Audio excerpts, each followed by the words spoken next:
One day, my husband asked me, "Hey, how much money do we have in that vault?" I chuckled. Probably around $500,000 in total. Now, the next day when I got home, there was a signed divorce paper on the living room table, and both my husband and the vault were gone. My name is Helen. I'm a 58-year-old working housewife. I still work hard at my job. You see, my hobby is saving money. When I was a child, my mother opened a savings account for me.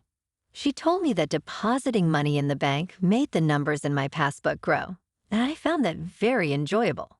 I started depositing a little bit at a time, starting with just $1, and enjoyed watching it grow. So when my savings grew by a few cents in interest each year, it was a delightful surprise to my young self. Being fond of money and how it works, I worked as a financial planner, giving advice on asset management. One day, a friend from college told me an old childhood friend is in serious trouble due to debt. Could you give him some advice? So I decided to meet with him and my friend. This old friend was a handsome man with a refreshing smile. His name was Mark. As I listened to his story, Mark admitted he loved gambling, just like his parents. Even worse, he had taken on his parents' debt. Despite his troubled expression, I found it rather endearing. Since my friend had asked, I gladly agreed to help him.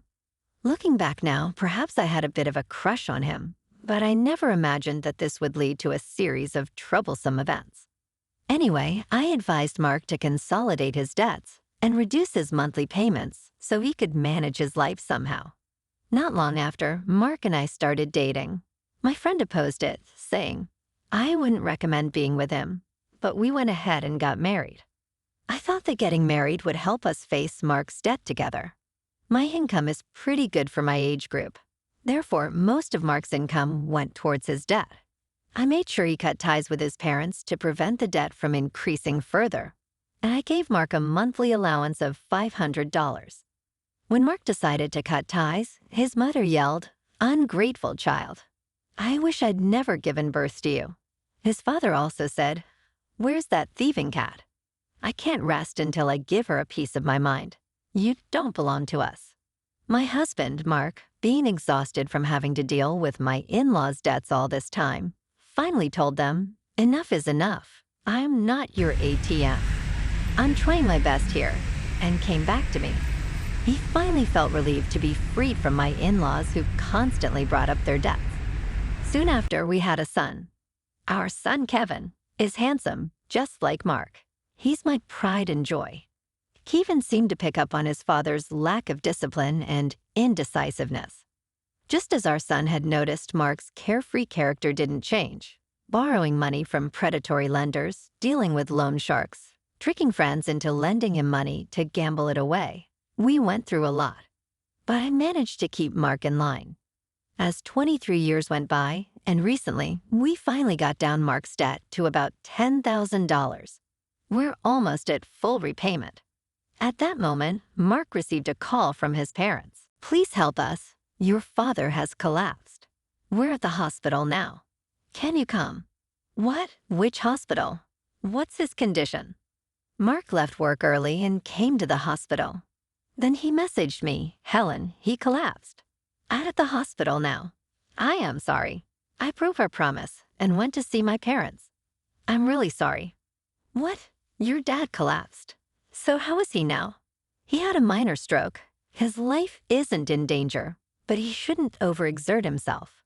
Both my parents are feeling low. I want to stay with them for a while. Is that okay?"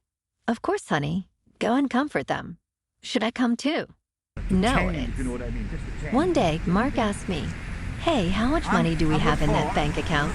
You always look at so happily." I casually answered, "It's about $500,000.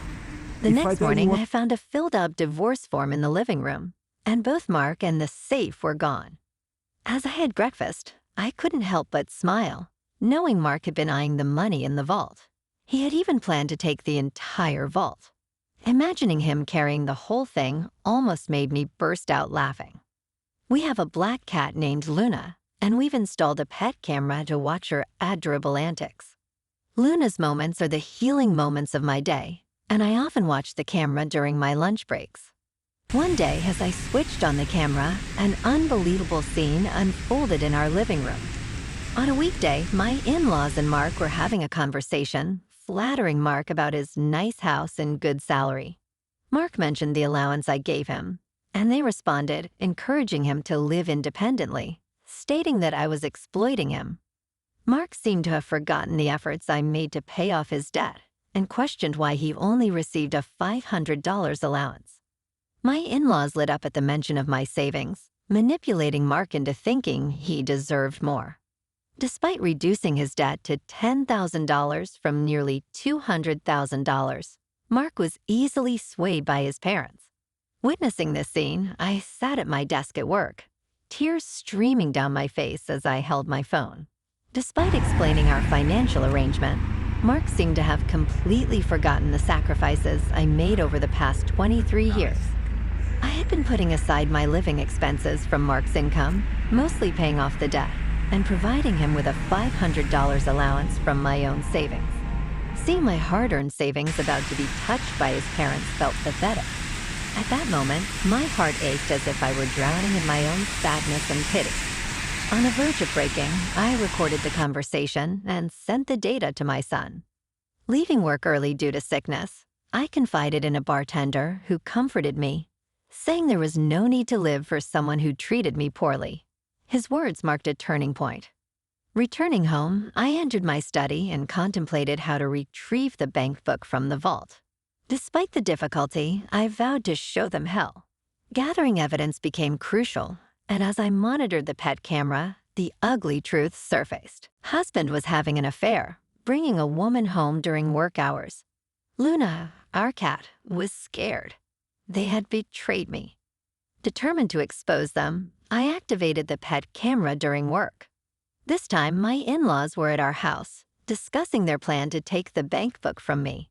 They intended to steal the entire vault, underestimating its weight. As I listened, I pledged to drag them down to the depths of hell. Recording their scheme, I found an odd acceptance. Sipping coffee at my office desk, I was fired up. The day finally came when they asked about the money in the vault. The next day, divorce papers and both my husband and the vault were gone. Smirking, I acted quickly, filing for divorce and informing my son. In a conversation with Kevin, I revealed that I had moved the money to online banking, rendering the passbook worthless. The most valuable thing might have been the heavy safe itself.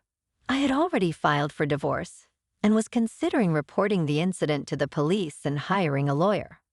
Cutting ties with Kevin seemed to exasperate him, but his suggestion to reach out to a lawyer through my private investigator was invaluable.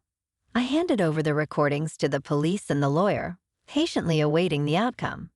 Soon a frantic call from my ex-husband revealed his distress about the empty passbook and the missing $500,000. I informed him to communicate through my lawyer and blocked his number. Reporting the incident to the police and sharing the recording with my lawyer brought a sense of relief. Karma played its part when the police caught the thief, my ex-husband. Unfortunately, the vault was damaged, and the contents inside were burned. Despite being his first offense, my ex-husband spent a few days in police custody. His parents were released with a stern warning. He returned to our former house, causing a scene and demanding entry. However, I stood my ground, informed him of the filed divorce papers, and called the police again. He was taken away once more, prompting me to seek a restraining order through my lawyer. Next, I decided to sue for emotional distress due to infidelity.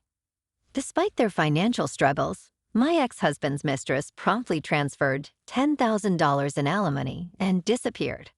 It seems they split after the vault incident.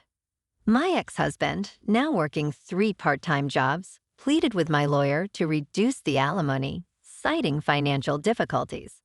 However, I stood firm, instructing my lawyer to tell them to stay away. My ex-husband, once on the verge of retirement, got fired from his company. His elderly parents-in-law found jobs in cleaning, but were barely making ends meet. Despite his attempts to pay off the remaining $10,000 debt, the money disappeared due to their gambling habits. I reiterated, through my lawyer, no reduction in alimony. Reflecting on the foolishness of it all, I realized that the $500,000 represented a lifetime of savings, starting from a young age. I found joy in updating the bank book, and now I'm living a relaxed life with my black cat Luna. Occasionally, my son visits and shares stories about his girlfriend. It's time for me, and I'm considering buying a new, larger vault. With Luna by my side, I can confidently say I am the happiest I've ever been.